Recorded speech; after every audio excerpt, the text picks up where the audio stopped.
I just want to thank all you folks for being here today, and I hope you enjoy this conference as much as I plan on enjoying it. And just give Thom a big hand for being the man that he is to get this done.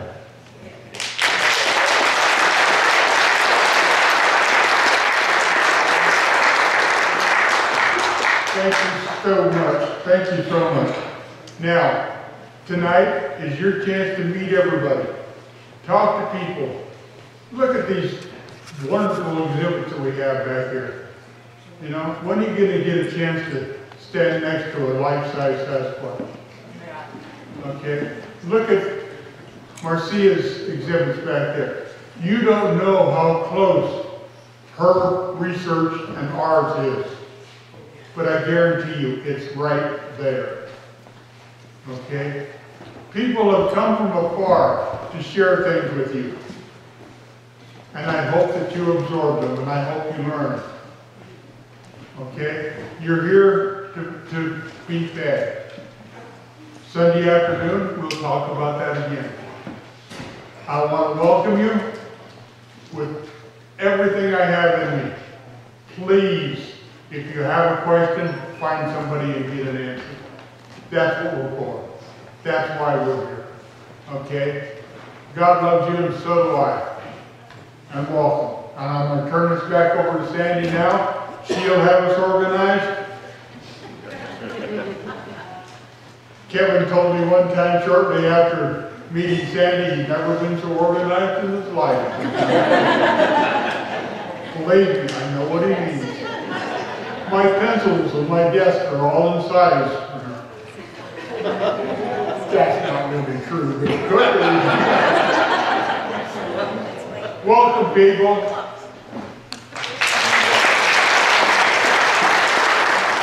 Okay, so we're going to take a few minutes and ask our guests that are exhibiting some very special finds with you. So is Toby in the house? He was? Okay, he'll be back. So Kevin and Ashley, can you guys come on up and share with the group what you have on exhibit, please?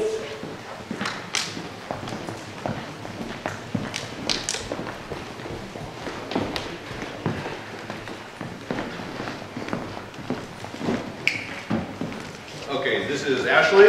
This is Kevin. And we have in the back corner there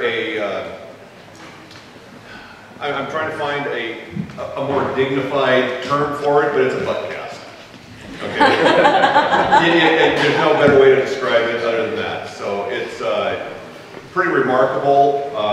We had found it, well, Ashley and I were in the middle of a camp out at the end of 3 days of rain, and it was the first rainfall of the summer, the end of the summer, September, and we were setting up camp in drenching rain. If you've ever done that, you know how pleasant that is. But once things started to settle, there was a few groups of us that had walked out to just do some searching, and Ashley and I kind of teamed up, and well, if you want to mention it. Sure. So as a group, there was 4 of us in a vehicle. We carpooled down to this area where there was a body of water. Again, the rain had just hit after a really long, dry winter at the beginning of summer in the middle of September time frame. So the ground near the lake was of a perfect clay mud consistency that just soaked up all of the moisture. And me and Kevin and Sandy and Rob carpooled down to this area, and Sandy and Rob took off in one direction, Kevin and I took off in another direction. And where we first started was pretty dry. The area was pretty dry on the ground, and there were prints, and they were older, and they were drier, and they weren't very defined. But it was my first experience with prints, so I was just so excited to see that. But the farther we got and the closer we got into the water, they just exploded. And there were hundreds upon hundreds just all over the place.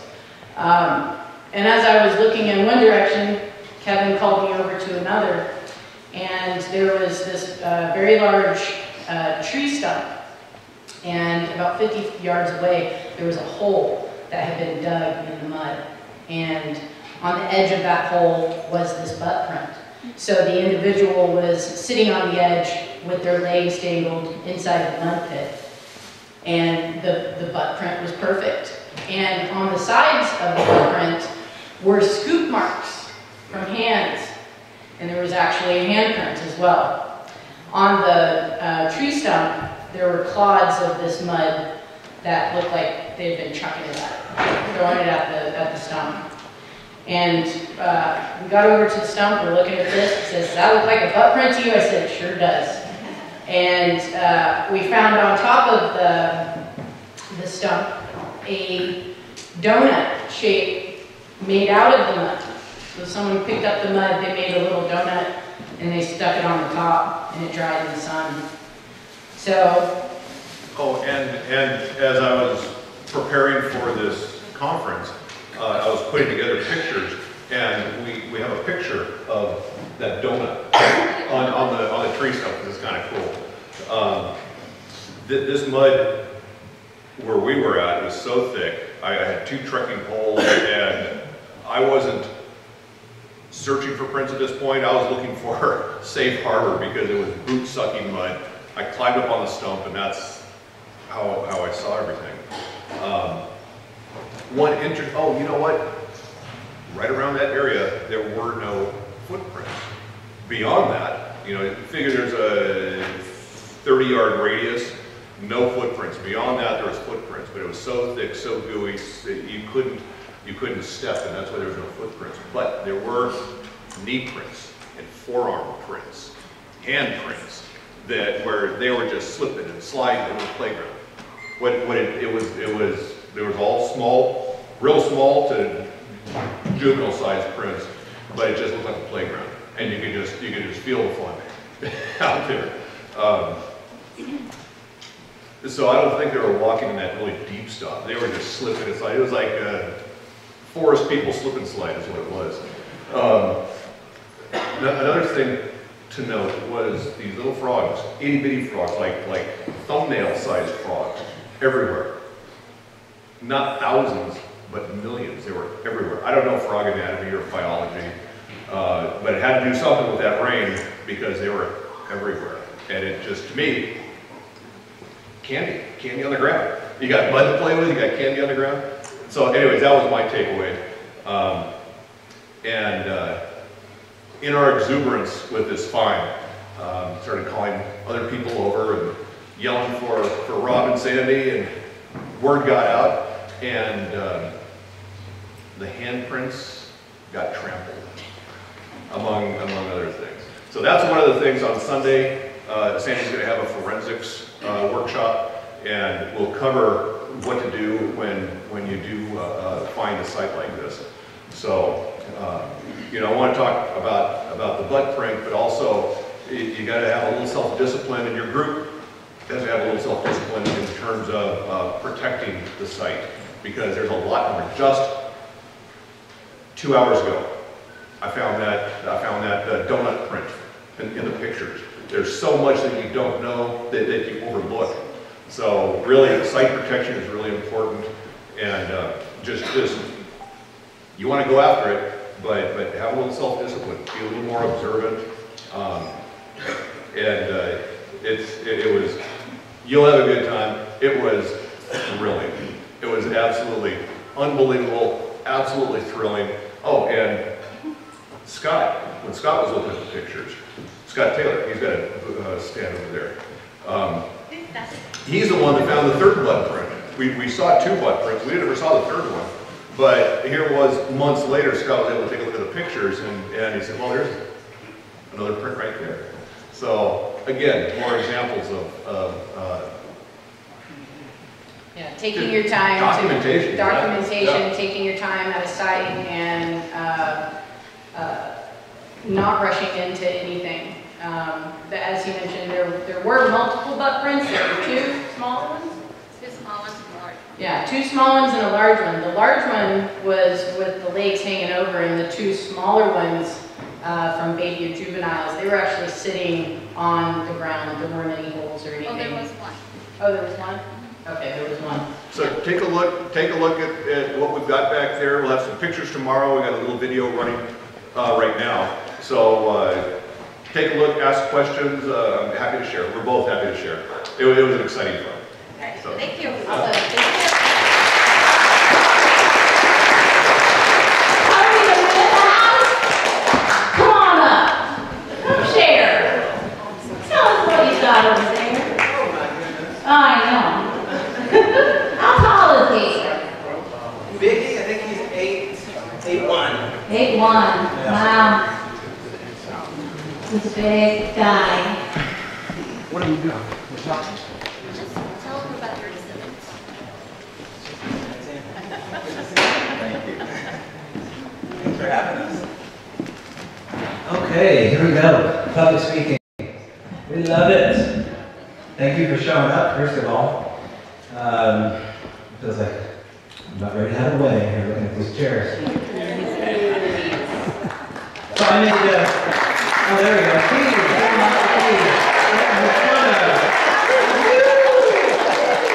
We did it! I can make it back to Ashland, Oregon. So I have a booth back here with my lovely girlfriend Erin. She makes shaman-inspired drums. And if you listen to my podcast, it's called Strange Brow Radio. And she's my only sponsor, and I'm happy to have her. She makes beautiful drums. And you go there and check it out, Erin.Etsy.com. They're just treasures, and I've watched her build this business from the ground up, so I'm happy to help her get her stuff out here for all you guys to look at and test. I also brought Biggie. So Biggie was a statue that I made for Ron Moorhead. We had a conference back last September. And it was Ron Moorhead inspired, so that's Biggie. And it took me about 3 months to build Biggie. And I've only shown him off maybe 2 or 3 times, so we don't bring him out that often. But you're welcome to go up and get a picture with him. You know, he's about 8 feet tall, and he's got a lot of attitude. Go ahead and get close. Just try not to touch him, because some of the stuff is not meant to be touched, but feel free to stroke the fur.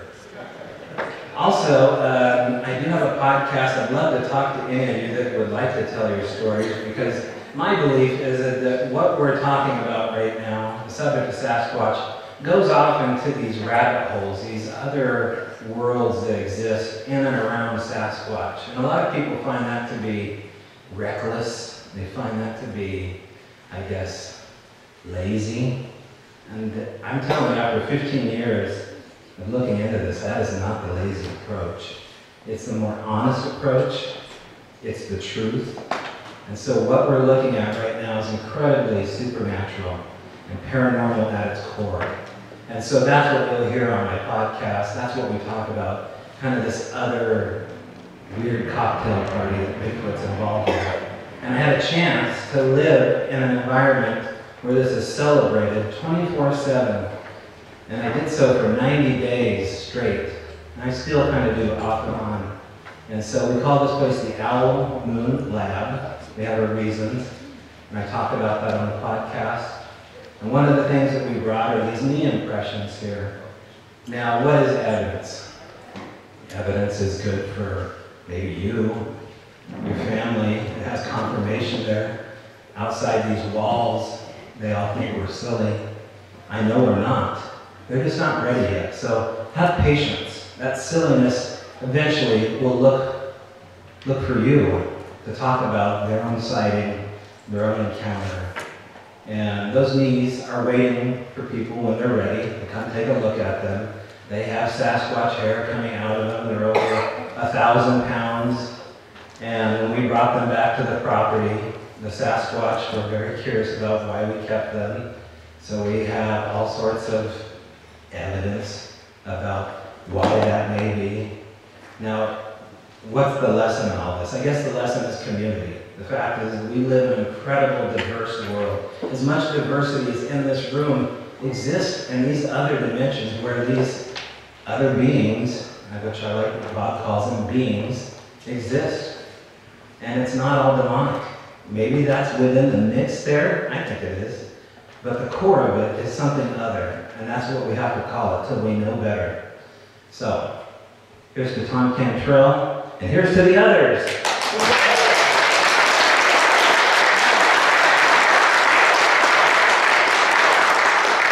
Hey, Marcia, do you have a few minutes?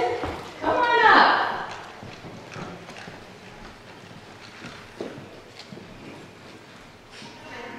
Okay, Ron. Okay. Well, she's coming up. I'm just going to make a quick announcement.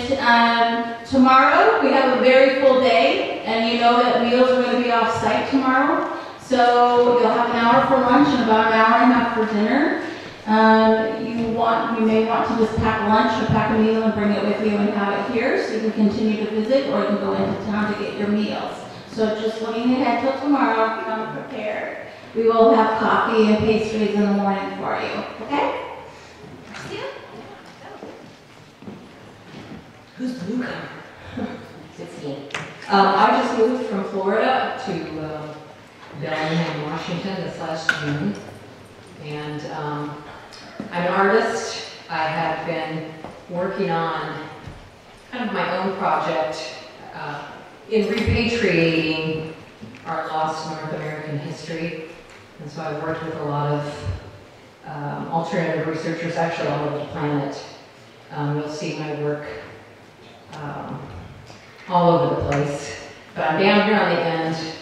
I specifically have researched the elongated heads, mainly from Peru, the ancient Caracas peoples. But all of these little side trails have actually led me to this moment. And there is a real cool relationship, and one of the main reasons why I moved here to the Northwest Coast. And that is some of the information that we can get from our oral tradition and from our indigenous communities. So I'll share that information with you. You can just come over to my booth and check it all out. I'm honored to be here. Thank you, Thom. Thank you, Barb, and thank you, Sandy. And I look really forward to meeting and visiting with all of you. So thank you.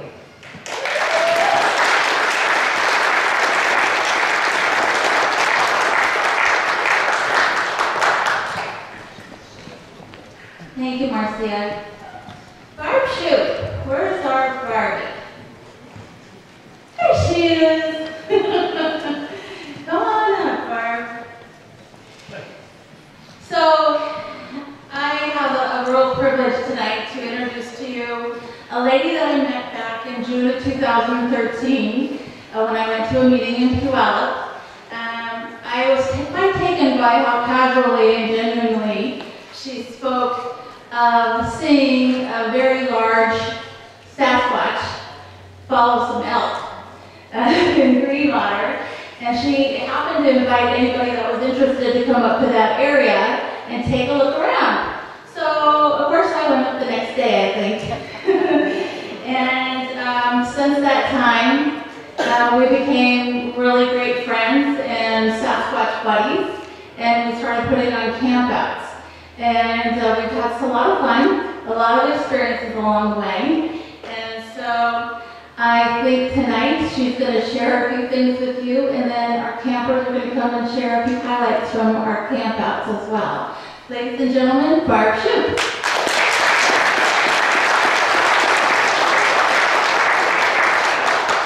Sandy, best Squatchin buddy ever.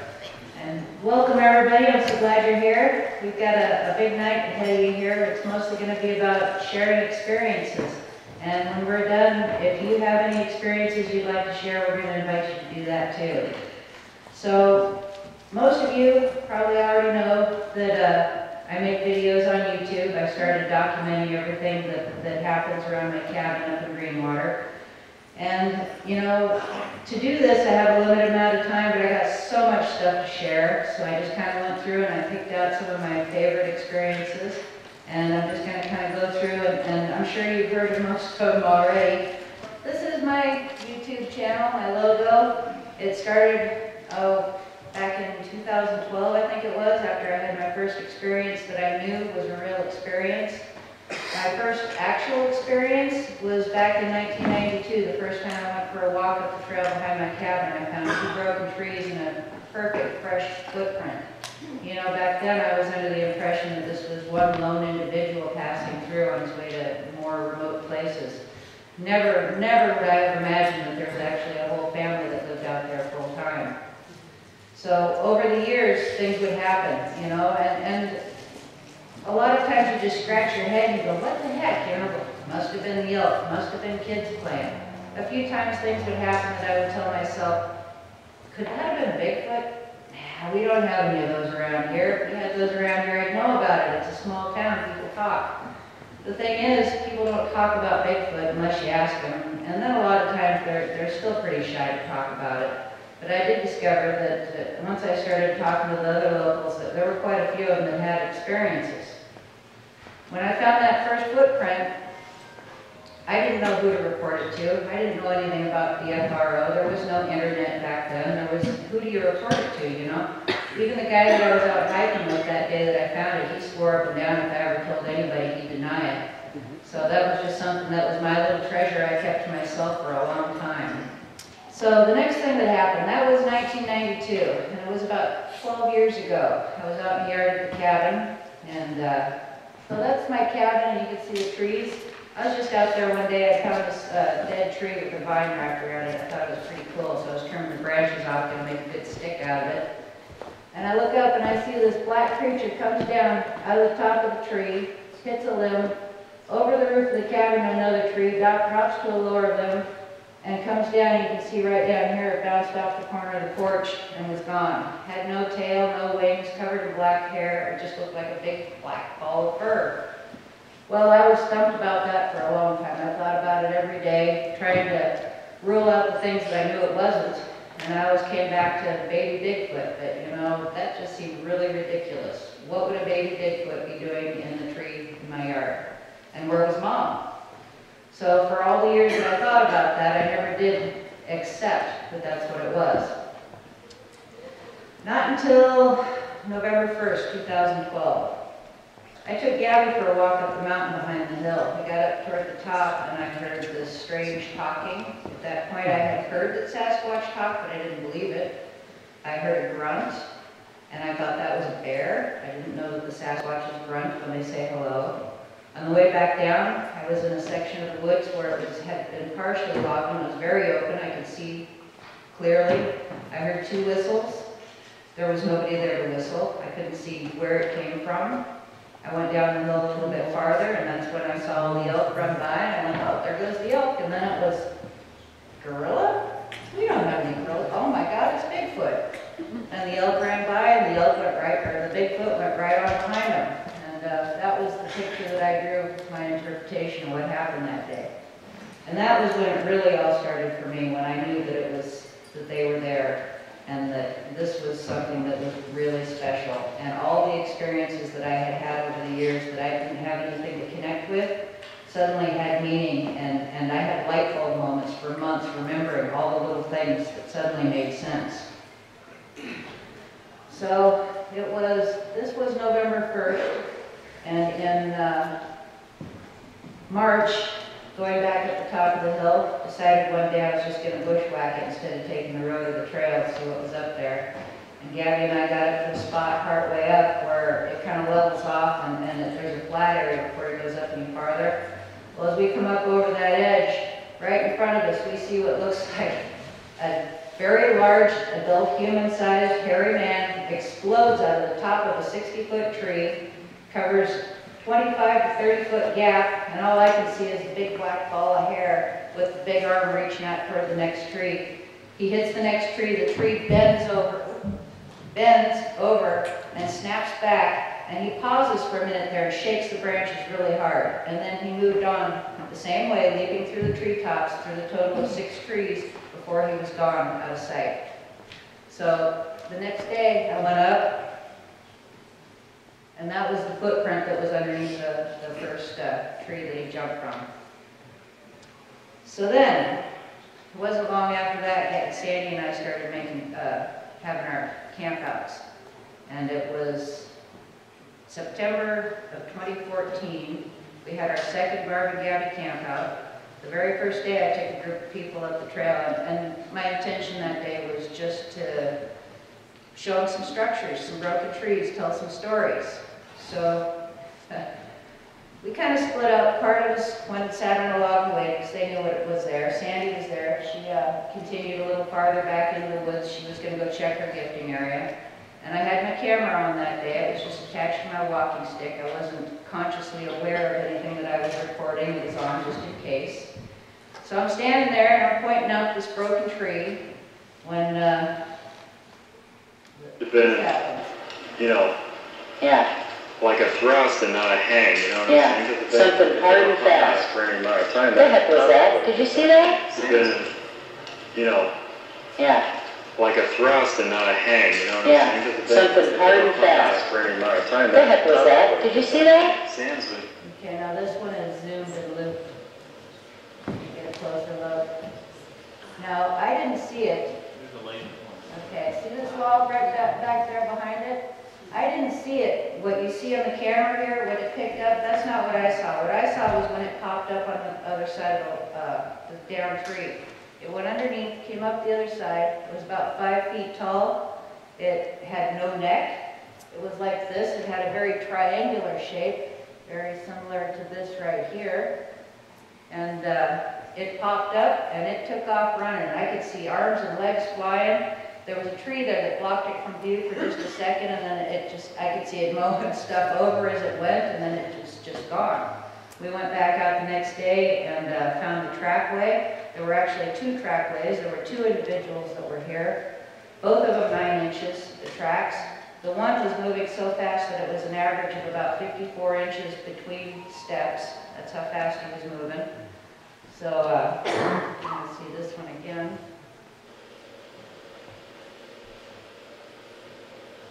So he popped up on the other side of that. So he was just a little guy. And that was the cloak. So since then, you know, we've had a lot of campouts and we've had a lot of experiences and we've had made a lot of friends and had a lot of good times. And the whole time that we've been out there doing all the things that we do, you know, we've been building this connection with the forest people. And they give us gifts. For about 3 years, I went out and I left pies and I left peanut butter and I left all kinds of stuff out there, just trying anything I thought they might like. And, well, they started giving me a few things back, too. I went to the Blue Mountains for the first time in 2015, and I just had the most amazing experiences there. I came back and I went up the trail behind the cabin, and I just talked to the woods and I told them how amazing it was. And 20 minutes later, I found this leaf tucked into the handle of my car. So I guess they liked hearing about what happened in the blues. And then I was out raking the yard one day, cleaning up all the winter debris and all the sticks, all the twigs, making it all nice and neat and tidy. And while I was doing this, I was explaining, whether anybody was there to hear me or not, I was explaining that I wanted to learn about glyphs. And I was kind of struggling with being out in the forest and being able to discern what was a glyph and what was just forest debris. So I was explaining that I needed a clean slate to learn by, and so I was picking up every single stick. So I picked them up and I take it out to the fire pit and I draw them on, and there was a little gap about 10 feet wide between my cabin and the creek that I'd been walking through. Well, the fire got big and I needed to let it burn down for a few minutes, so I went inside the cabin and sat down, and I came back out, and right in that little gap where I'd been walking was a gold rock. I walked past it 2 or 3 times looking at that thinking, where the heck did that rock come from with the yellow paint on it? Why is there a rock with yellow paint in my yard? Where did it come from? Finally, about the 3rd time I stopped, picked it up and went, oh, that's not paint. So that's just an example of how generous they can be. So then,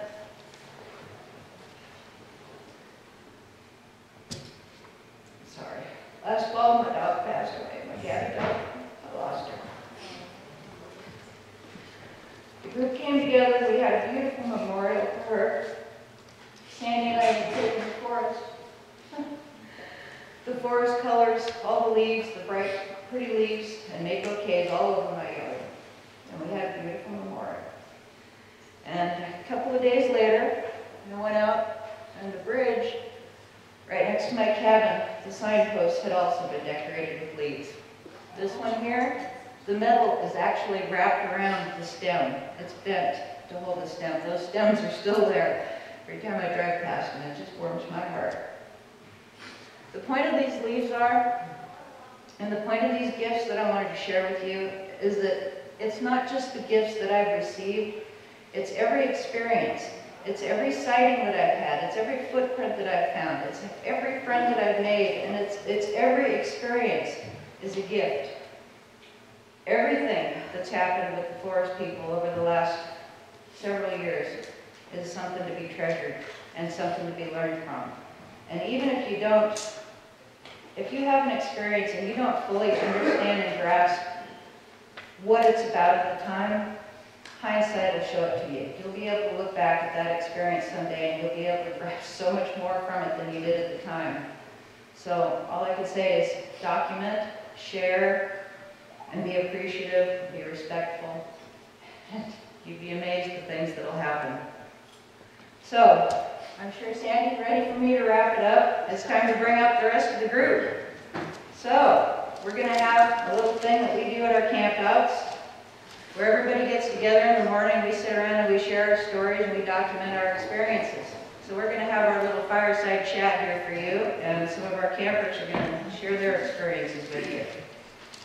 I need Courtney, Rob, Claire, Ashley, Lee, Debbie, Sam, Kevin. Come on up and have a seat. Give a hand to the big Barb and Goldie Group.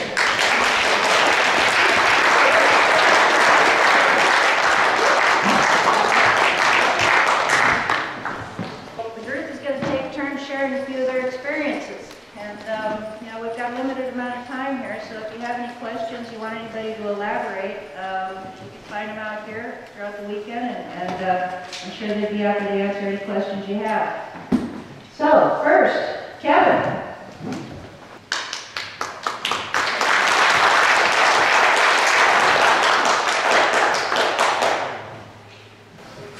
One of the ones that I was really excited about was in the blues. I had a, boy oh boy, 3 days in a row. I would get up early, like well before sunrise. We had a, with Rainer, we were meeting at the top of the hill at 4 a.m. So I wanted to be there a couple hours before sunrise. And so I'm getting, I'm going to do 3 real quick, if that's okay. Okay, so the first one was the first morning. I'm getting my pack on. I close the back of the Jeep. I don't like moving. I'm a little neurotic that way. I don't like moving with the lights on, the dome lights on. So close the Jeep, lock it up, and you know, wait 15 seconds for the dome light to dim. As soon as it dims, I see this movement. You saw the picture that Barb just showed of the little the cloaker. Similar to that, but not exact. You could see, I could see it was hunkered down, something big, really big, hunkered down behind Courtney's truck, and it was. Had it not moved, I wouldn't have seen it. This was 4 o'clock, it was 3:45 in the morning, and full moonlight. So you could see, I was in the shadows of the trees above me, but everywhere else it was really clear, full moon. And I saw this thing just jet from left to right to one tree. And I couldn't believe I saw it. I saw head, shoulders, arms. And in one motion, in one moment, I saw this angle, and it did this towards me, and then back, just so amazingly fast. Like I've never seen before. I mean, a bird can't fly that fast. It was so amazingly fast. And then it stopped. There was a tree right here. And so I saw it, and it didn't continue. So I looked at the tree, it stopped at the tree. It continued again for till the next tree, another 20 yards. And I looked at it continue, it didn't continue. And then it took off again. So it was very, very clear. I could see through it. I know this sounds crazy, but I could see through it. It wasn't cloaked. I could see the outline, head, shoulders, arms, you know, the torso between the arms. It turned, but it happened. And the second, what really confirmed for me was the second, when it hit behind the tree the first time, and then it started again, it's like, oh, it's on. I'm seeing this. I can't tell anybody, but I'm seeing this. It happened a second time. So, we measured that after daylight. It was, we measured about 7 foot, 6'11". Being very specific, we measured. Sandy got on a milk box, put her hand up high, and that was about it. That's 6 foot 11, that's what it figured. Okay, the next morning, it was daylight, it was before breakfast, and I haven't shared this with a lot of you guys. I was, I'll say it. It was a beautiful morning. It was 9 o'clock in the morning. Beautiful. I was hiking behind camp, and it was just such a glorious. The sun was out, air was perfect, and so I said out loud. I said the Lord's Prayer out loud because that just felt right. And as soon as I said, "Give us this day our daily bread," cinnamon filled the air.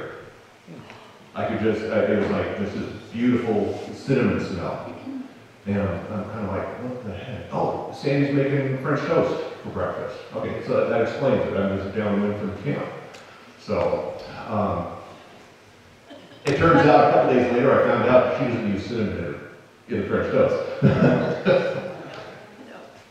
About 15 to 20 minutes later, I was wandering. I went uphill, started wandering downhill, and there was a squirrel that was scolding me up in the street, and so I stopped. And I started looking around, and I saw this deer jump. It was in the trail, jumped out of the trail, and I realized that wasn't a deer. And I realized that was totally cloaked, just like what you saw in the video. It was totally cloaked. Unlike the night before, where I could see through it, this was totally cloaked, exactly what was in your video. And I call this one the long jumper. When a long jumper lands, he lands like this. And he looked at me, it looked at me, and in one motion, it looked and leaped like this into the tree without that leg. I mean, it was just amazing athleticism, yeah. Imagine Marshawn Lynch in his prime. The hips, the quads, the hammies, just muscular. Imagine Marshawn Lynch's legs on Sandy's body. It was short. It was short. I went out there, I measured it again. But it was undeniable. It looked and it launched. I mean, this is where it had not moved, I wouldn't have seen it. But it did move. And in one motion, it was like waiting for me to look at it. And it just took off into the woods, into the trees. And I was very reluctant to say anything after that, just because, well, I saw the guy the day before. I don't want to be piling on, but I can't get over what I saw.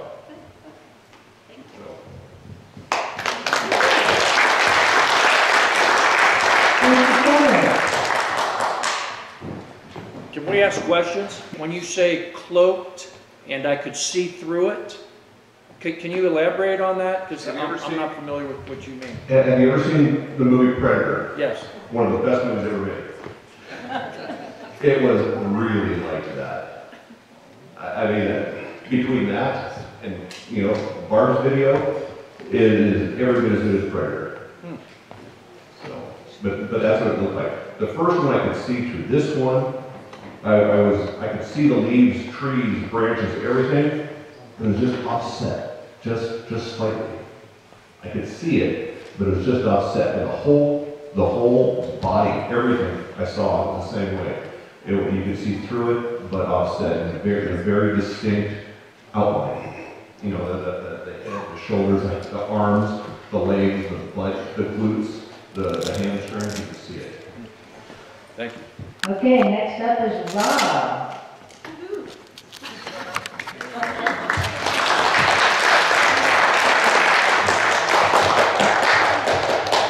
Well, my experiences are nowhere near as cool as his, but Well, you got cool experience.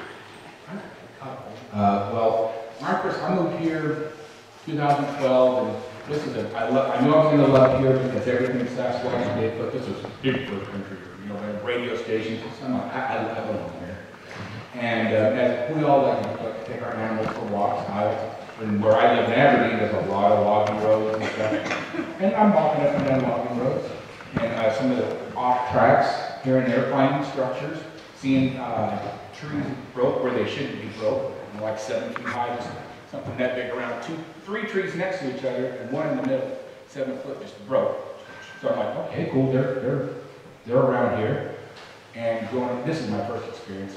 And mind you, the whole reason what I'm talking about is being scared. Okay, I see a footprint right in the middle of the road. Now, it was one more day, and it would have been washed away, but you could see where the sediment and everything, and I put my foot next to it, and I looked like I had ballerina feet compared to that one there. So, but not scared, not nervous. I'm by myself with 2 dogs, not scared. Next experience, with my wife at Donkey Creek. If you're over in that area, Donkey Creek is by the Wenatchee, and we pull out a motor home, and we're sitting out there by the fire, and all of a sudden, these big rocks landing next to us. And we're like, that's a Bigfoot. Because on the other side is a cliff. Kind of, nobody's over there. Nobody's camping over there. There's no roads over there and nothing. So, but it's tree and ferns and stuff, but nobody's over there. So my wife, being the ball player, I throw like a girl, and she throws way better than me. So she goes over and picks up one of the rocks, and she can only throw it about halfway across the river. And these guys are tossing it way far. So we start walking down the river. And they threw for about another 10 minutes. We went back, and then they left us alone. Well, those are the 2, whatever, but the one for me, it really affected me, and I wasn't scared. And I still go out in the woods by myself with my dogs, not worried, not scared. But you know, like Bob and Thom say, don't be scared. I'm pleasant. In the one day 2 years ago in the Blue Mountains. Thank you, Barb, for not letting us go and watch the sunset where we wanted to. She's a little rural person here. And we don't listen half the time. We're like school children. And okay, guilty. So we went to go watch the sunset, and needless to say, Courtney here actually, we're looking over here. Courtney looks over here and says, I don't know, some expletive, but she's not going to say what it is. But we look up there, and sure enough, here we see one. And even from as far away as it was bigger than that one. And we did the comparison the next day. Mitch, 6'1", and it was about twice as tall as him, but Barb wants to play it safe and say it's 10 foot plus. But I say it's 12 feet. But I'm exhilarated. I'm happy. I'm like, oh, right, I've only been doing this for a few years. Some people do this for their whole life and never seen one, you know? Yeah. And then I get down to the campfire, and I'm, yeah. And then I did the old Santa M&M thing, you know? They do exist. So, I got to go a little bit more into detail on the backstory. plenty of times when you go to these campouts, I take my chair, I have one of these reclining chairs, and I just sit out there, after most people have gone to bed, I just sit out there, hoping I'm gonna hear one or see one. I'm also a UFO guy too, so I'm hoping I can see that. But not scared. Sometimes I can fall asleep out there. Not scared. I'm walking up to my truck that night, going, I didn't bring a flashlight, and going, please let me make it to my truck. Please let me make it to my truck. So I get in my truck, and my truck has this little camper shell that pops over. So I'm about 6 foot, 7 foot off the ground, and my zipper thing is open, so you can look out. Now I'm scared, but I'm like, you gotta be, man. Yeah. But I was afraid I was gonna turn over and look out, and there was gonna be these eyes. So, yeah, maybe. And I'm going, but the whole time though, I'm having this conflict. Why are you scared? You've been doing this for how many years? You've slept outside. Nobody's ever accosted you, and that's the thing. These guys are humongous. They could kill you any second if they wanted to. They usually just leave you alone or try to scare you off. So I made myself the next night, I didn't sleep too good that night. The next night, I put myself, my ass back outside and made myself sleep outside again. So kind of like when you fall off the horse, you get back on. So that's basically what I wanted to share, is that, you know, nobody knows really how they're going to react, especially when, ours is a little bit farther away, but when you come, like Thom said, when you walk around a stump, and all of a sudden there's one they stand up, or ones that are, I had a cop friend that were going somewhere and then unlock a gate, and he thought it was a stump at first, and all of a sudden the stump stood up and it was 8 feet tall, and it just kind of walked out. The other cop would not get out. So, you don't know how you're going to react, but don't really be scared. I mean, I can't tell you not to be scared. But really, I was, but I learned, I had no reason for myself. You know what, they can kill you, they can get you anytime they want, they don't. So, try to keep that in mind, I guess. That's what I'm trying to share with you. Thank you.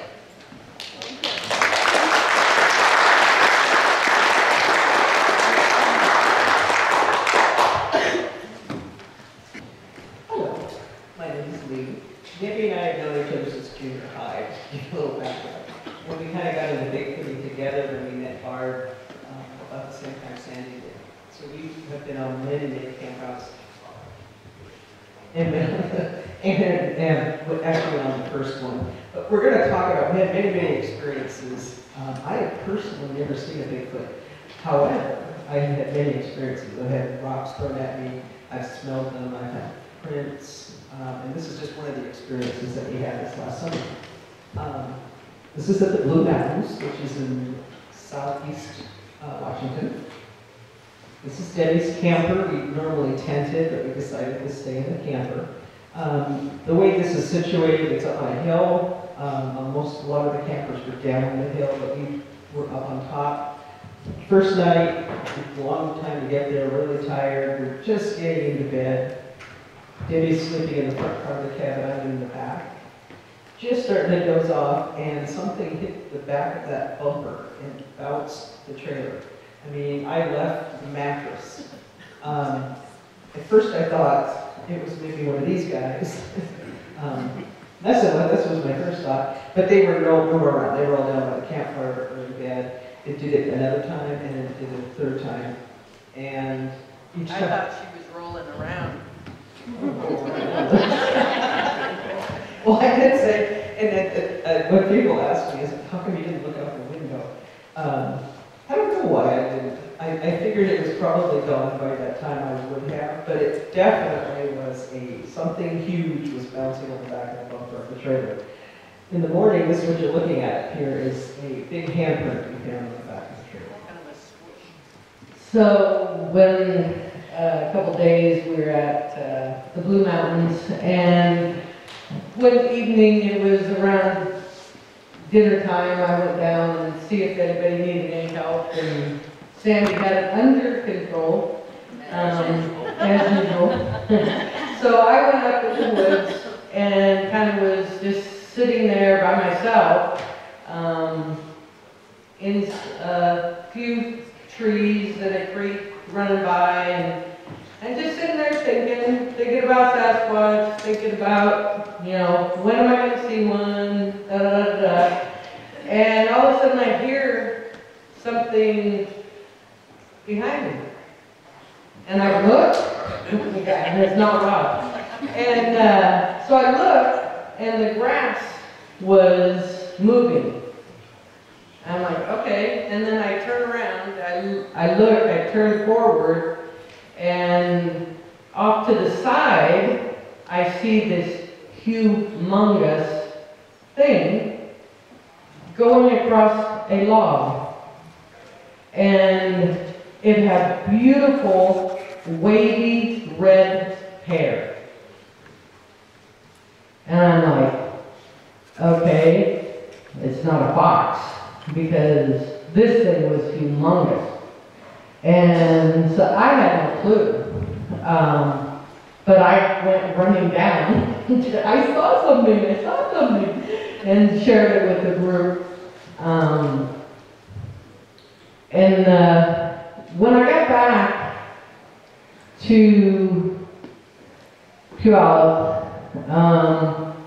I talked with Thom, Cantrall. I said, Thom, you have a teacher, Red Stripe, who has a daughter, and I believe she has red hair. And he said yes. That was my teacher's daughter that you saw go across the log. And I'm like, goosebumps. That was pretty amazing. Courtney and I actually tried to go up to where I had seen this, seen her go across, and I sunk up to my knees in mud, and we couldn't get there. So, no evidence, but I know what I saw, I know what Thom told me, and I wasn't afraid. I felt at peace. It was very nice. I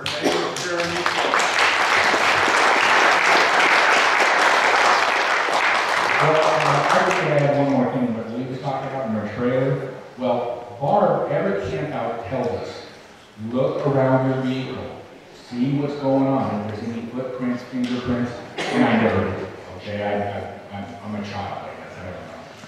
I'm a Santa, so I must be a child. But when we looked at that handprint, I'm like, maybe I should go check my truck. And well, we found a fingerprint that was a pinky, but it was about that long, and you could see where the knuckles were like this on my window and my door, and everywhere was a long print. And you could see it's dusty, really dusty. And it was like this, and he must have been breathing on my window because one window had no dust on it at all. The rest of the truck, dusty, that window, so it must have been looking in the window, the passenger side window, trying to see what it could see in there, and it blew, spent enough time there that it blew all the dust off. Now, we think it went around to the other side, and I'm not so sure about that. But that was pretty cool. What are you sure of? Yeah. It went around to the other side. You guys said it was a girl. But it was a little.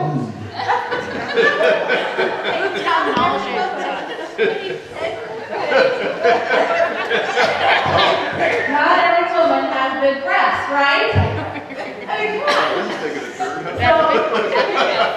so on the other side, we walked around the other side, and I'm like, well, look at that. And I go, Barb, is your camera rolling? And she goes, no. I think it was no. And I was like, good, because that looks like a breast. And she goes, no, you're going to put that on camera. It looked like a breast with a nipple. And we teased him about taking his shirt off and lining him up with it to see if it was his.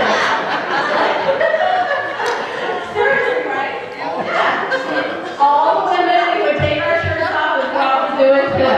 All for the sake of science. Right. It's all about science.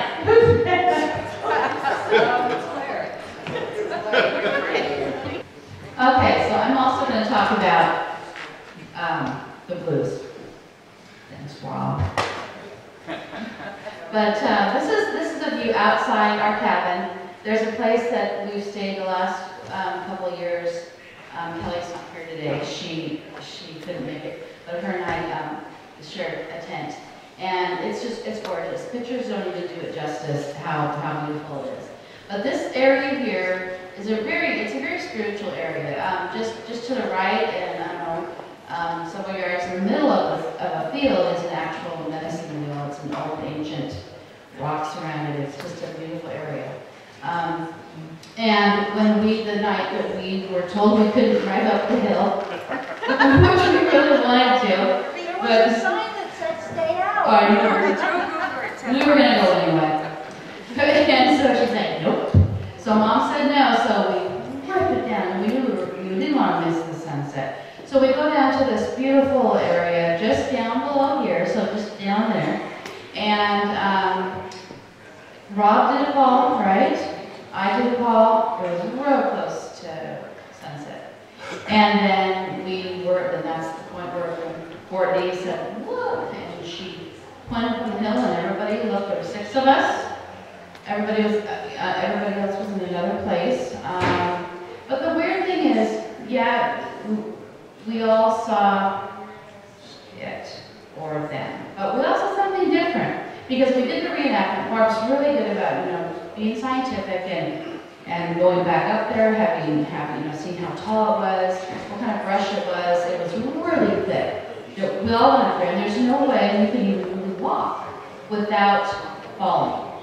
It was that thick up there. And this thing was going back and forth and moving. And it was tall. So standing there, and she says, I didn't see it right here. No, I didn't either. I saw it down there. She was, me too. And so we're thinking, 2? And I don't know why we dropped it. I mean, we did. Sometimes I know it sounds funny, but a lot of times the paranormal does make a show its face because we all saw something different. We're all looking up there. I have little binoculars, well, they're opera glasses, but I'm looking at it and I didn't see what they saw. I saw something else. So now I think there were more than one. And then I saw it go off into the brush, but everybody kind of saw something different. We think it was observing a couple campers in a tent right up here. So they were having sex, and so Rob went up and he said, did you happen to see a Sasquatch? He really did. They just looked at him. And they covered up, and he goes, and I think Mitch did too. Mitch did. And so he had to find out. You have to go up there and see if anybody saw it, So no one did, and he came back, and we're all around, of course we told our story, but, it couldn't have, we don't know where it went, or where they went. So it was very fun. It was very interesting, and that's the same, I think that night, or the next one, I actually stayed in the tent all by myself. I thought, if other people can sleep out there, there's other people around. They were close by, but yeah, I slept in the tent, I think, a couple times by myself. And yeah, it was scary, and we try not to be afraid, because it's dark, and a lot of us are afraid of dark. I'm afraid of dark sometimes. But I want to experience more, and I figure if I can face my fears, I'll experience more and be open, because we have heard them around our tent at night. We've heard little footprints and up there in the blues. We look out and there's nothing there. We've heard big footsteps come up to our tent. Wait, they don't leave, and we look out. There's nothing there. So yeah, in the ice chest we had campfire up in this area. Oh, push it. Cabin. Push it that way. Yeah, we actually had, it's a beautiful area there, so we do a campfire. And something got into one of our ice chests. This is a breakfast, we're running the Ziltec breakfast, and yeah, Sandy's breakfast. It's beautiful up there. That's the field. close to the natural spring. There's a barn up there. I think if we go one more, you're going to see that's and dinosaurs. It's beautiful. That's Rob and Barb and a couple people overlooking a valley that we drove to see the sunset. But what? I don't know what you're looking for. Well, just keep going. There we go. That's the area right there. So that night, when everybody left, we all come into bed, and Kelly was in the car. She was sitting upright, and she heard something. She thought it was one of us getting into the. Did you see any ghost balls over there? No, it's in there. Yeah. So Kelly heard someone get into the cooler. She heard the ice, but it sounds like get into a cooler. Well, we didn't. None of us did. We were over farther away in the area, and I don't know how this happened. Do you remember? I don't remember how it came up that we said no, we weren't in the cooler, and why it was a big deal. But it was a big deal because we didn't do it. And the thing is, we weren't that far away, but it is very dark, and so it's really hard to see, you know. But a lot of times, you know, there are stores where they will get into our things, into our coolers, and oh, that's the natural spring. And that water is so good. It is so fresh.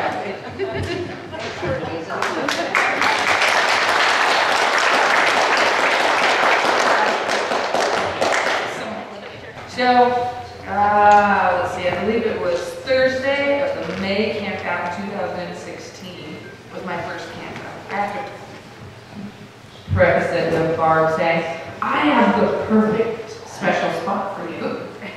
I was like, that's awesome. And so I pulled my trailer in this spot. That night we lit some tiki torches. The tiki torches would go out, completely out, I mean off. And then, I don't know, 10 minutes later, they lit themselves back up. We had walked over, there was nothing on. There was lights, there was all sorts of stuff going on over there. That night, my 4-year-old fell asleep at the campfire. And me and another 2 friends walked him over to the trailer, tucked him in, and we walked over, and my radio, which I didn't have a battery or a generator hooked up, was on full blast, and it's not even possible. And the recorder, I set up a recorder, I duct taped it to the wall, thinking I was going to be sneaky. On the inside of the trailer, not so sneaky, was unduct taped and thrown under the tape. So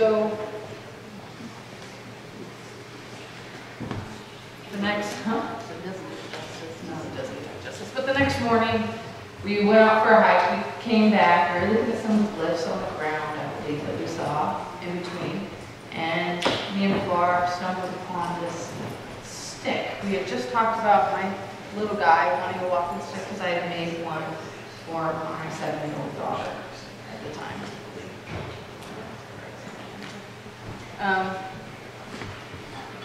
But that night, I went to bed, and I've never been so scared in my life. In fact, I think I might have peed my pants.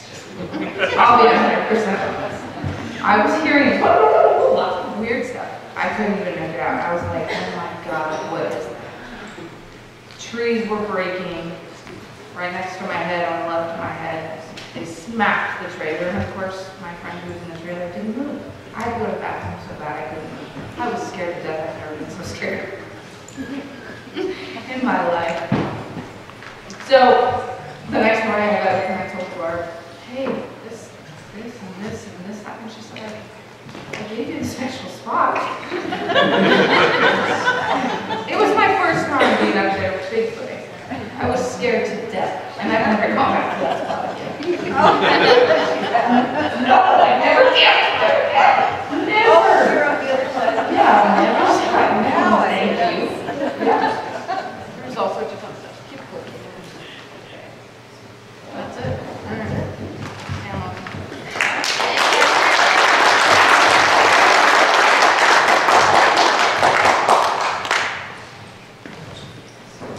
Here comes the professional. She's got to do it right. Oh, stop it. I'm just doing a little bit of this one. You know what I want to talk about is with the experiences. experience happen right outside your doorstep, especially in the Greenwood, right? Well, we got our special little places just across the way, and especially at Barb's place. And got up there at our special place late at night one night, and coming down the trail, it's already dark. And one thing we look for is we see eye shine every so often. So the eyes, they're kind of like a reddish, sometimes they're green, sometimes they're a little gold or something.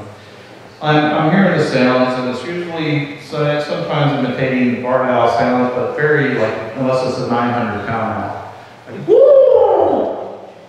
So that's what I'm hearing down below me. The lights of the cabins are below me, and I'm trying to come down the trail, but I'm hearing that. And as I look down, I see a pair of red eyes just shining down below me, but much taller. They were on the ground. So I see, well, there's Bigfoot down below me. They're not too far from the trail where I have to pass, so I decided I'm going down. I thought it'd be a smart, you know what. So I get to a tree, and I'm walking down, and I'm seeing these eyes kind of keep tracking me. So I get behind a tree, and I stop. And then I'm waiting and waiting, and then I went in front like that, and I went, woo! Went back.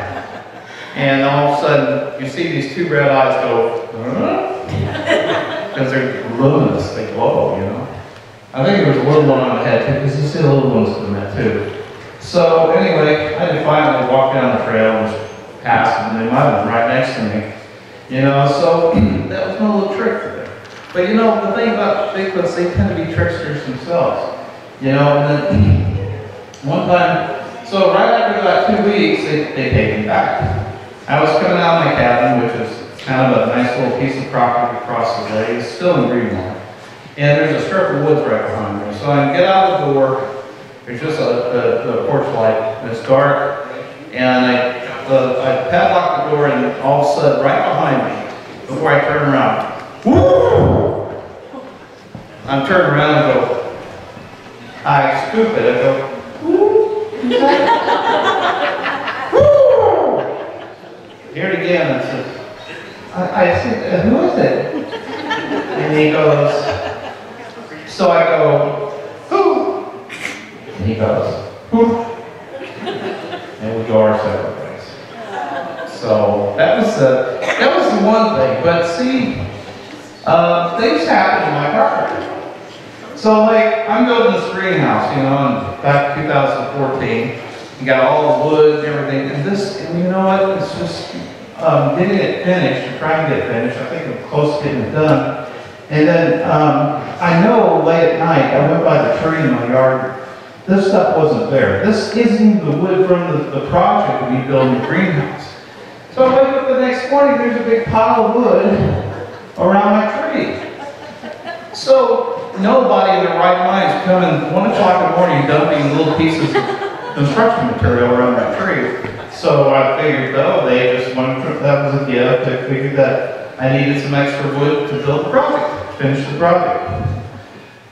That was kind of cool. Well, right after that, I came home one night and got the greenhouse there and just set of logs. I'm looking over at my, there's a strip of woods, so like past the logs, you know, and then there's a strip of woods. And then I see the flickering of the TV in the guy's backyard. And it's got window open and you see big screen TV and there's flickering. But then there's another set of flickers and a side shot. So I'm looking and it says, what the heck? So I'm seeing these two big eyes, you know, they're moving around, they're blinking too.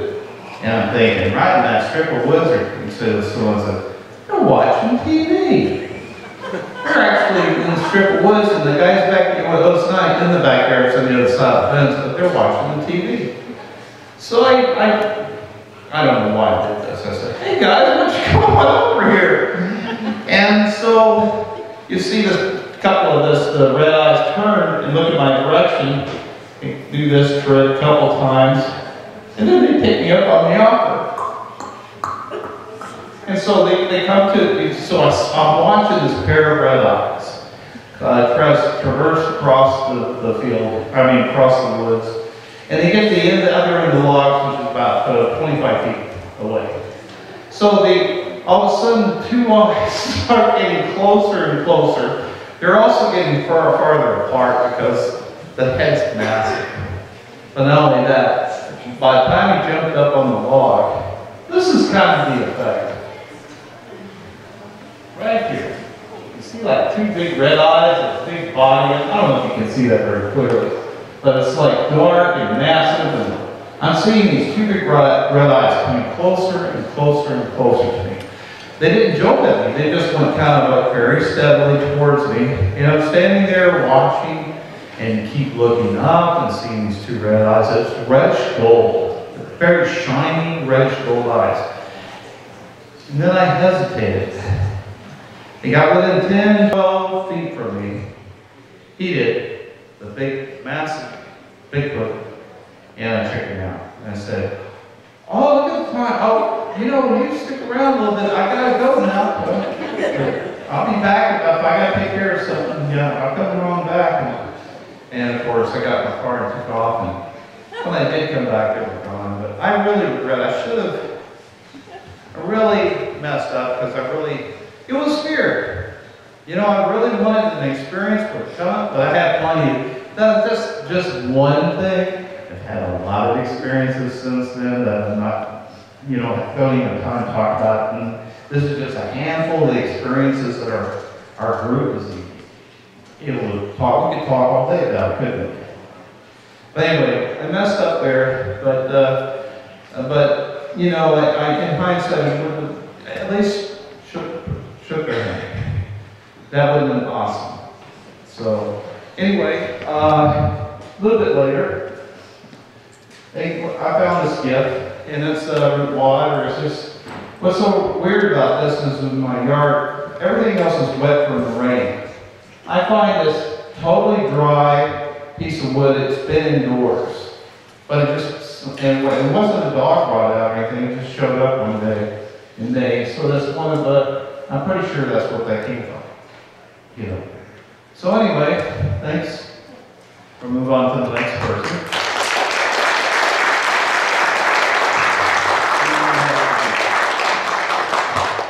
So unfortunately, Christina and Teresa aren't here with us, so we're just gonna keep going and move to Ashley. Hi. Okay. I have a little bit of a novel, but I'm going to make it short. It's a really important story for me. It's a recent one. I've had a lot of experiences over the years with not just Sasquatch, but UFOs, other paranormal activity. So here we go. I've had paranormal, multidimensional UFO experiences my whole life, but never focused in on what all that meant. And for the most part, I lived my life asleep in the Matrix up until the age of 28 when I started having some spiritual epiphanies. And that ultimately led to meeting my partner and moving to Portland with her and my brother in 2010 from Phoenix, Arizona. I had a massive spiritual awakening after moving to the Pacific Northwest, and I got blasted out of the Matrix. And along with that, the paranormal activity increased exponentially, particularly with the UFOs and star family connections. I became a student of the sky. Over the past 9 years, I've consistently skywatched every night that weather permits. I have kept a mental running total of UFOs and sky anomalies I have witnessed alone or with groups, and for the past 9 years or so, that number is a low estimate of 823.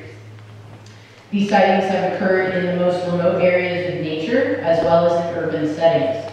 Some of my most incredible sightings have happened right in my front yard of our home in southeast Portland. And although I'm certain my connections with the Sasquatch people have been my whole life, it was through my connections with the star people that my conscious walk with the Sasquatch started. And that was around 2011 with my first encounter with them on private property near Mount Adams, Washington, on June 28, 2013. This event also had UFOs connected to it as well. After that first encounter, I actively searched for other people who were having similar experiences and knew the Sasquatch as psychic, multidimensional, highly evolved people and not animals.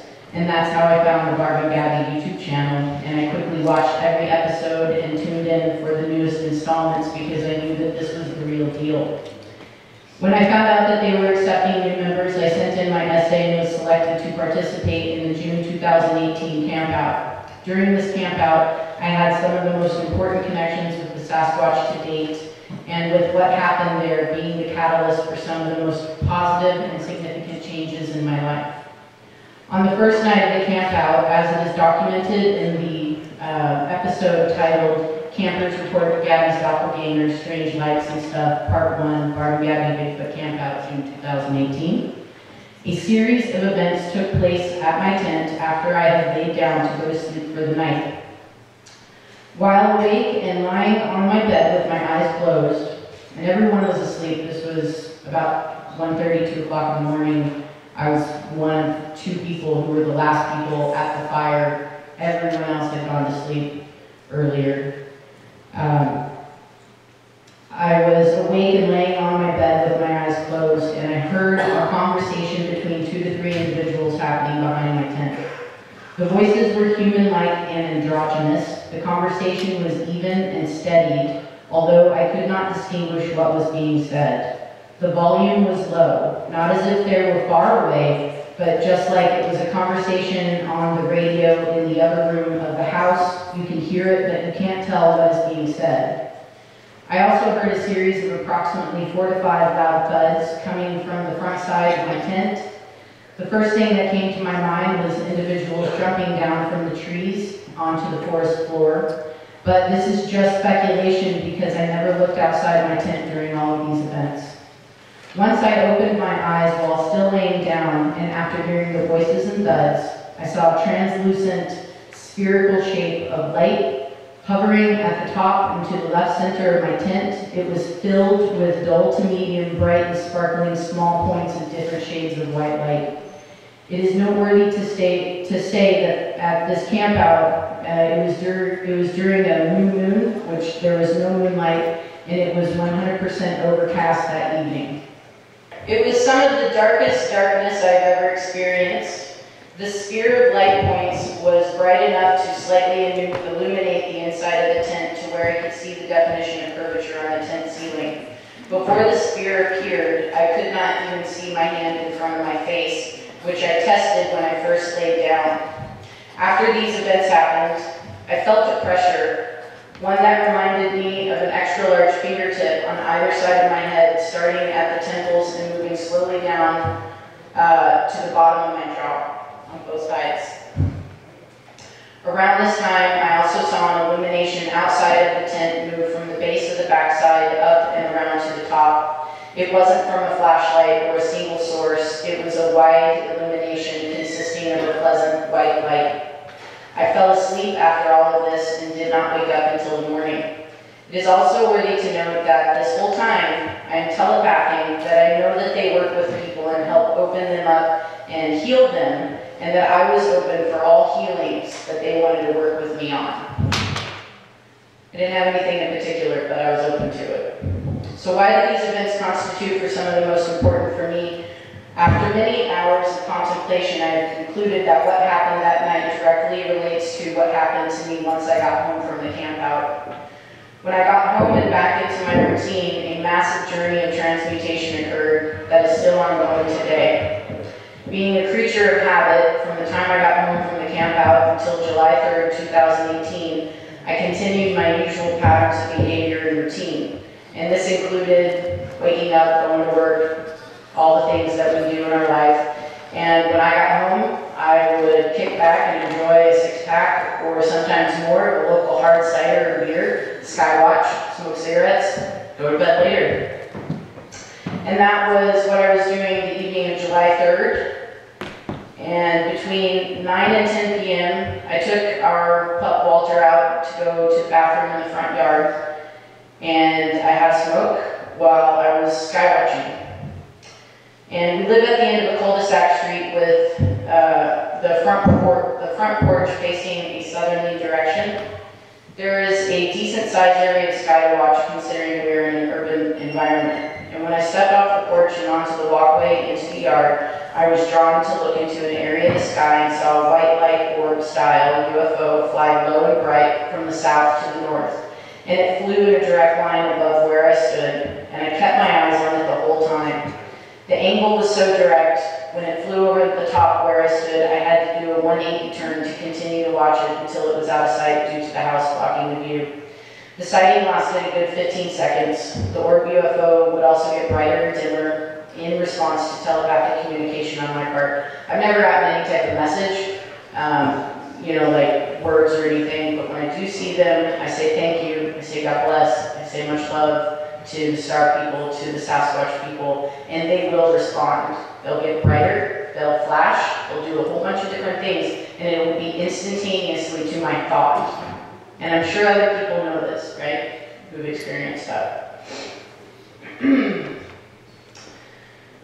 So, yeah, that sighting wasn't unlike others, and it's a good example of how most of my UFO sightings go. I continued with my evening and went to sleep, and the next day was the 4th of July, and I had the day off from work. My partner did not, and as she was getting ready for her day, I woke up in bed, and this was about 7:30 in the morning, and when I opened my eyes, the whole world was spinning uncontrollably, and I could not focus my sight on anything. My brain was not foggy, but the motion was making me sick to my stomach. My eyesight was like that of someone who drank a whole bottle of whiskey to themselves. The world around me was a spinning mess of objects and color, and I thought to myself, am I still drunk? Did I drink that much last night for me to be feeling like this? So I decided to get up and go to the bathroom. I stumbled out of bed, unable to stand for very long, and it literally took everything that I had in me to get to the bathroom. My partner was getting ready, and she asked if I was okay. And feeling embarrassed that I might have still been drunk, I said, no, I'm fine, everything's great. And I did my business, and I went back to the bedroom and crawled back into bed. I closed my eyes and everything was okay. And when I opened them, it was nonstop spiral vision. I decided to go back to sleep to hopefully sleep off this terrible feeling. I woke up around 9 or 10 a.m. I opened my eyes and it was just the same, if not worse. The anxiety of what was happening was starting to sink in, and I decided to try to sleep it off one more time. I woke up around noon, and it was still the same, if not worse, and I started to really freak out. I called my partner at work, and she was able to get back home quickly. I called my mom and her partner, Martin, and they both came over, and Martin drove us to the emergency room. I was evaluated and was diagnosed and treated for benign paroxysmal positional vertigo. And BPPV causes brief episodes of mild to intense dizziness. Inside of your ear is a tiny organ called the vestibular labyrinth, and it includes 3 loop-shaped structures that contain fluid and fine hair-like sensors that monitor the rotation of your head. Other structures, called otolith organs in your ear, monitor movements of your head up and down, right to left, back and forth, and your head's position related to gravity.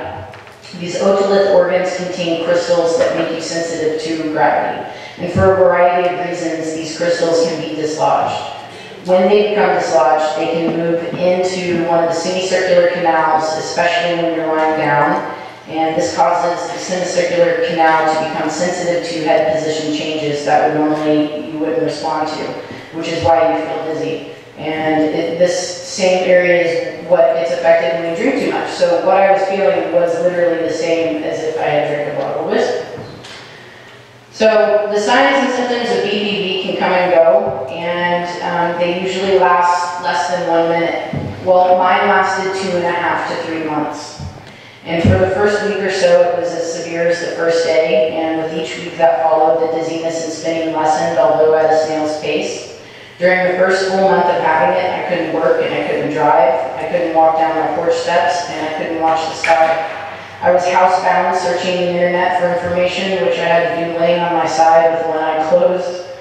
And I learned about vertigo from many different perspectives, as well as taking a deep look at my own life choices, and how this was a huge wake-up call for me to start taking better care of myself. I learned about what all of this stuff does to the body, all specific because I had engaged in my daily patterns as I had for so many years, I was a perfect candidate for neurological damage. And at my lowest points during this healing, I wondered if my brain would ever work like it did before the 4th of July, or if this was somehow going to be a new normal. I did a whole lot of soul searching during this time, and I also had indication of Sasquatch presence in and around the home during this time.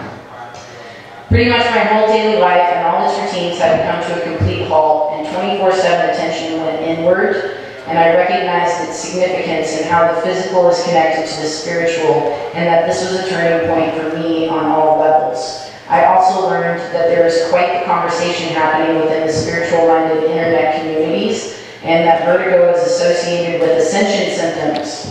This term ascension in this context is connected to the spiritual awakening within and moving into higher states of frequency and consciousness. Ascension symptoms are associated to different physical ailments that go along with the integration of the higher frequencies. And although this can sound really hokey and can be easily dismissed by the matrix-minded, less than a month before this happened, I was in a magical forest having interactions with multidimensional higher beings who I asked to help me heal.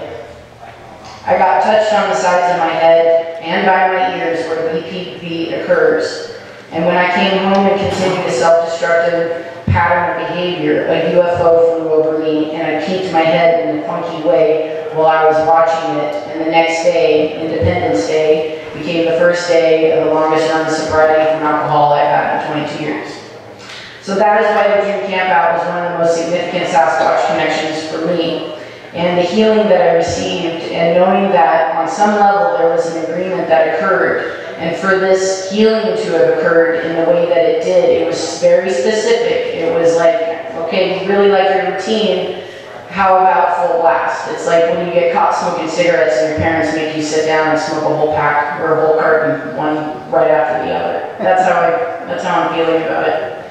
And that's my story.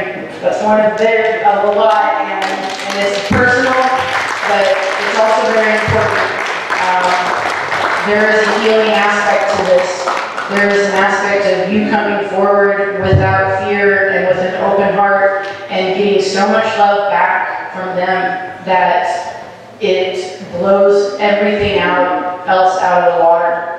So I encourage you all to have as much fun with an open heart in the forest as you can, and create some memories. Thank you.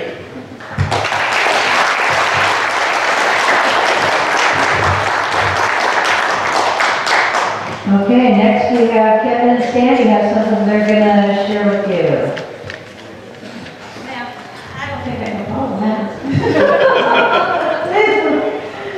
Well, so we're going to talk just real quickly, just a quick overview about an evening we spent with a possible Sasquatch being that we came to call Click.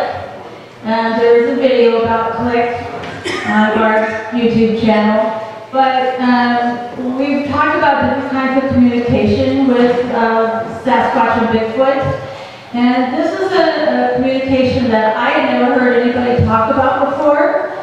And so when it was happening, we were very much in the moment, but we had never heard of this type of communication before.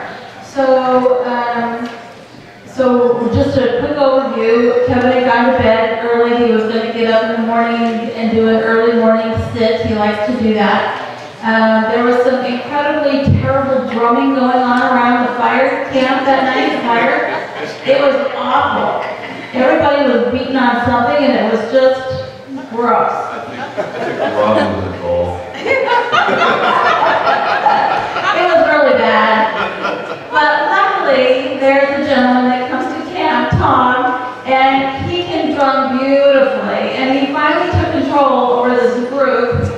And we all got on the same beat and started drumming, and it turned out beautifully. So at that, I went ahead and joined Kevin in our tent, and I was drifting off when Kevin did one of these things to me, and I said, "Clicking," and he said, "Yeah." And he had heard something approach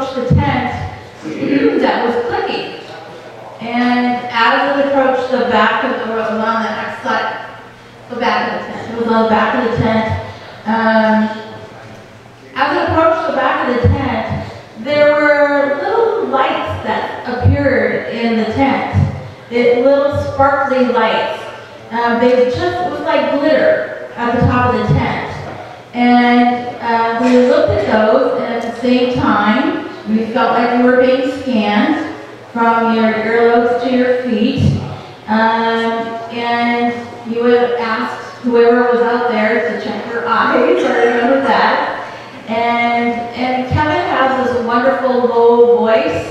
And he was very calm, very reassuring. I was very calm. I was quite taken with this little conversation that was going to start happening. And he said, you know, I hear you clicking. I hear you clicking. And it would click. And then it started moving around the tent. And we got to a point where he started asking it questions. Yes and no questions. And this little being would click. And it was very short form that we decided with the yes and no questions. It would click once for yes. It would be silent for no. And then sometimes there would be a hesitation, a pause, and then maybe a little click, like it was thinking about it, or it didn't understand the question, but then it would click, a little click. So interestingly, this conversation went on for 2.5 hours that night. We, between us, asked every question that we could think of, yes or no. And at one point, Kevin asked if it would touch his hand, and I'm going to let you tell them about that, because it was cool. Okay, it just sounded like a good idea at the time. and because he'd come almost 360 around the tent, you know, 45 minutes on this side, 45 minutes, 45 minutes. And so I could tell he was down low, real low. I mean, you're in a tent, you're sleeping on the ground. And he was clicking just, you know, you're lying down, he's clicking just this far away from you. And I had my arm out, you know, just the way you sleep.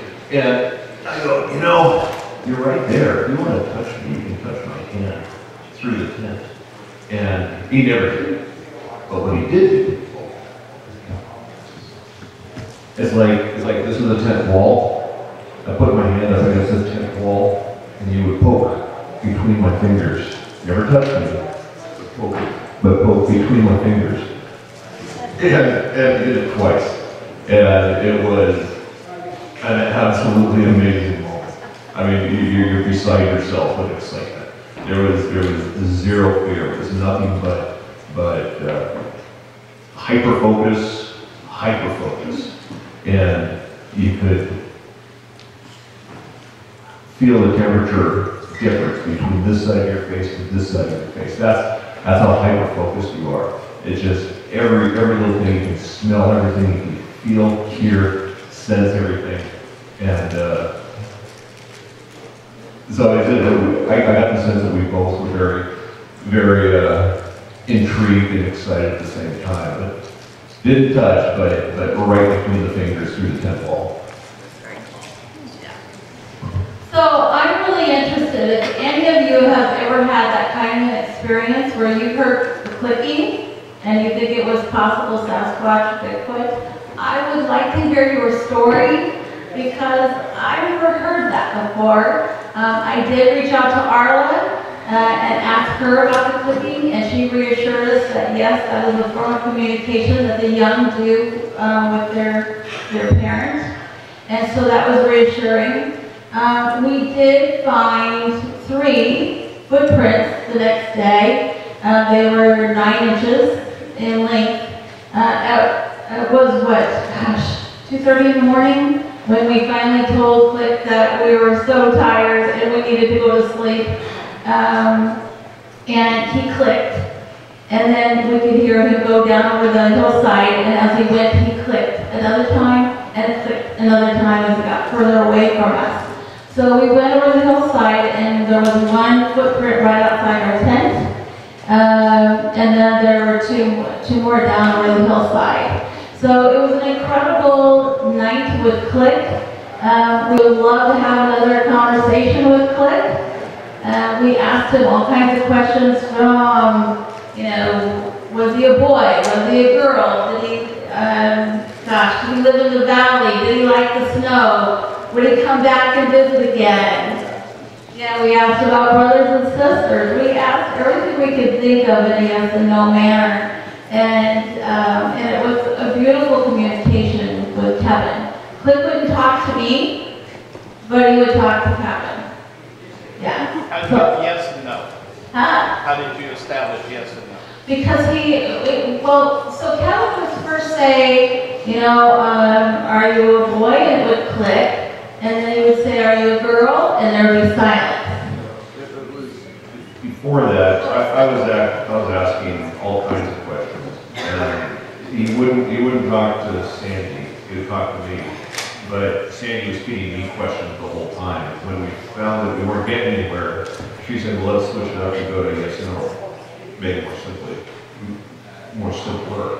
And that worked. So the single click, there was a yes and then a silence. We determined, and there was disruption during all of this. I mean, I think I had attended at some point because there's disruption at the campsite. I wanted to have people keep quiet. And so my mind is racing. And after 15 or 20 minutes out of the tent, I came back and trying to catch up, start where I left off. And I caught myself asking the same questions, or repeating the same questions on a number of questions, but it was the exact same answer for every single. They corroborated the same question was answered correctly every single time. So it was really cool. At one time I asked him, I think I didn't ask him, you asked him. Are you a Sasquatch or a silent? Are you a Bigfoot? And he hesitated. And then he clicked a little, like, and I started laughing. I was like, is he looking at his feet? Yeah, Mama says I have big feet. It was really sweet. So if you have any stories like that, we would love to hear that. Thank you.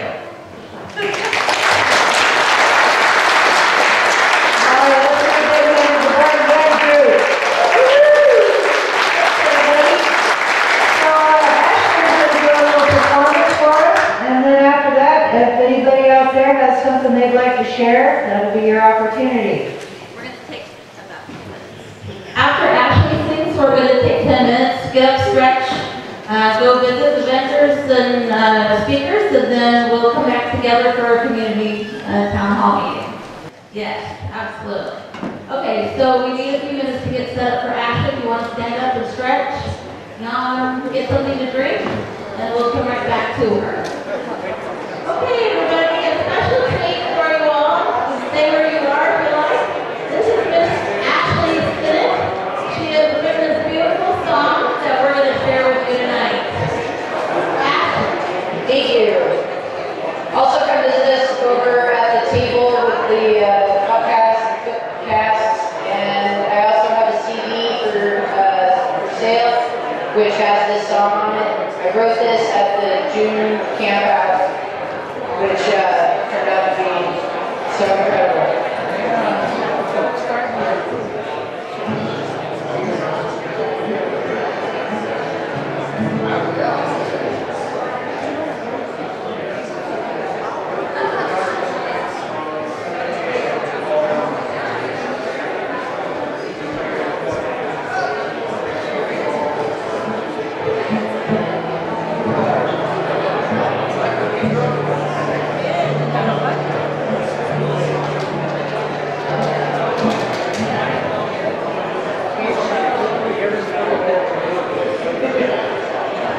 Okay, here we go.